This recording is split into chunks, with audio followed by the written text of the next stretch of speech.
So Jaws and Deep Blue Sea are two of my favorite shark movies of all time. How does The Meg stand up? Please stay tuned.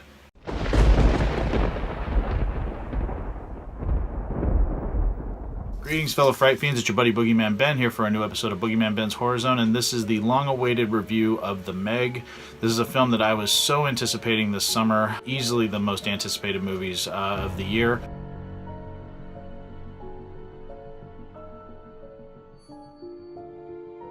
I've been following the making of the film. I was really excited that Jason Statham was a part of it. I'm a huge fan of him, and I've been a fan of Jon Turteltaub's work in the past.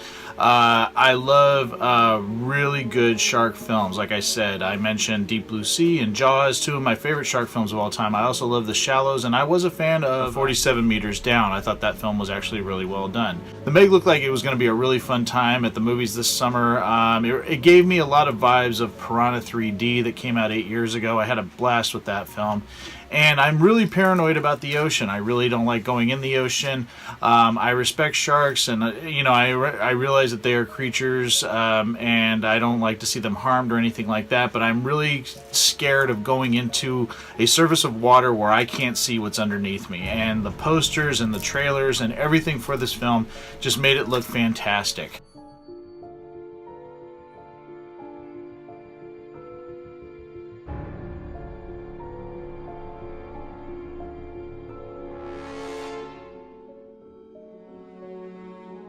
So the overall plot of it really deals with the character of Jonas Taylor, played by Jason Statham. And at the beginning of the film, he's a part of a rescue mission that averts an attack by a 70-foot creature. What ends up happening is his crew ends up getting killed, and he's held accountable for it and disgraced, and it affects his entire life. And 5 years later, and there's this research project that's going on, and there's this submersive that's stuck at the bottom of the ocean, and he is called out of retirement to come and assist on this mission.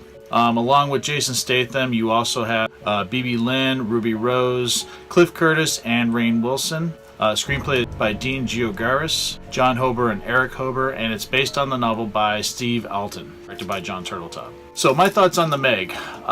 Wasn't the home run that I thought it was going to be, just my opinion, but I was a little disappointed in it. And it's heartbreaking for me to say that because this was one that I was really waiting for. Like I said, the ad campaigns, the posters, the trailer, everything sold this film for me. Like I said, I just wanted to see a really good shark movie. I'm not into the Sharknadoes and all that stuff. I know there's a lot of people that love them, but those to me are just too silly and over the top, and I just can't get into them. Like I said at the top of the video, Jaws and Deep Blue Sea, these two films are absolutely fantastic. I remember seeing Deep Blue Sea in the theater in 1999 when it came out. I went and saw it twice. This film scared the shit out of me. Not only was it fun and had some terrific performances and some amazing action, but it was also scary. It really scared you. It's my favorite film by Renny Harlin. I think it doesn't get nearly enough praise. I absolutely love this film, and who can't say enough great things about Jaws? Easily one of the best films ever made, and so tension-filled, so amazing, terrific characters, and it's just a terrifying film with great acting, great action, and never gets old. So I had some pretty huge expectations when I was seeing The Meg. Jason Statham I thought was fantastic in it. Yes, he kind of plays the same type of character, but it works for him. He's a badass. I absolutely love the guy, and he does a great job here as Jonas. I thought he did it. You really felt for him with nobody believing him about the fact that this creature exists. So I really was able to get behind him. I thought he did a great job.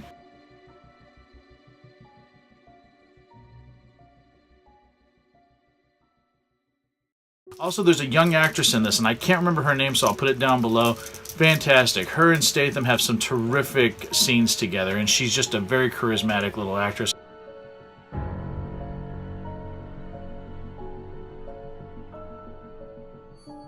Rainn Wilson in it, I like Rainn Wilson, but his character was just the rich asshole, and I just kind of... he was unnecessary for me in the film. There wasn't really any point to him even being in the film.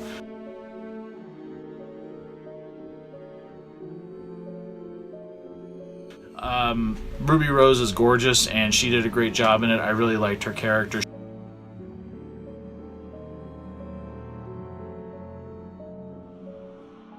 The action in the film, when it's going on, especially at the beginning, I thought was really good.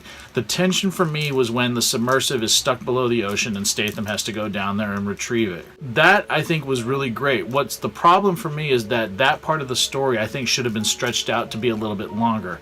There are very boring chunks of this film where it just seems repetitive and there's not a lot happening.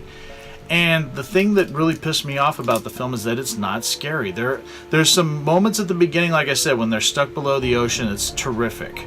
But then there's some stuff that takes place as the movie's going on, and it just becomes an action film with a shark. There's nothing scary about it. And you have this 70-foot mammoth shark that you think would evoke so much fear and so much tension, and I wasn't freaked out once. There wasn't one. I remember watching Deep Blue Sea, even the second time, and there's a scene where a shark comes up and tries to bite Thomas Jane, and I lifted my feet up off the floor because it freaked me out so much. I didn't do that once in this film. It just didn't scare me. I'm very disappointed that this film wasn't rated R. There's no blood in it. There are some scenes towards the middle and last act of the film where there is some carnage, but it's never like in Deep Blue Sea. There are some horrific violence scenes in Deep Blue Sea, and even in the Jaws sequels, I'm talking about all 4 Jaws films, there was more violence and blood than in this film. And I really wish the studio would have let them do an R-rated film. I know that Statham and Jon Turteltaub both signed up to do an R-rated movie, and the fact that, all the gore was cut out of it, it just felt, again, it felt silly, and there wasn't really anything that really got me scared, and that's what I wanted. I wanted to be freaked out. Piranha 3D, another great one. That was very gory and violent, and it really freaked you out. You think with a shark film there's going to be carnage, there's going to be blood, and the fact that there wasn't any, I think it really just made the film weak. There are things that I do like about the film. It is a film that I will pick up and revisit. It wasn't that bad, but it is a huge disappointment for me because it was in my top 5 of most anticipated films this year. It just didn't work for me. So unfortunately, guys, The Meg was not 100% recommend. Because if you're a fan of like the movies that I mentioned, even 47 Meters Down had more tension in it than this film. There was no tension in it for me outside of like maybe the first 30-40 minutes of the film. After that, it was tensionless. There was nothing that was freaking me out about it. So unfortunately, I'm gonna have to give The Meg 2.5 skulls. Like I said, it's not horrific, it's not the worst film ever made, it's not the best film ever made, it's kind of just mediocre to me. Again, maybe if I check it out again on Blu-ray and DVD, I'll have different thoughts about it. I did think Jason Statham was great, and like I said, there was some great other supporting characters in it, but overall, it just didn't get me like I wanted it to. But I will pick it up on Blu-ray and DVD to give it another shot, because I do like shark movies, and outside of it not being as good as the ones I mentioned earlier, it was still one that I could revisit and get something out of. It's not like some of these other, Sharknadoes type thing.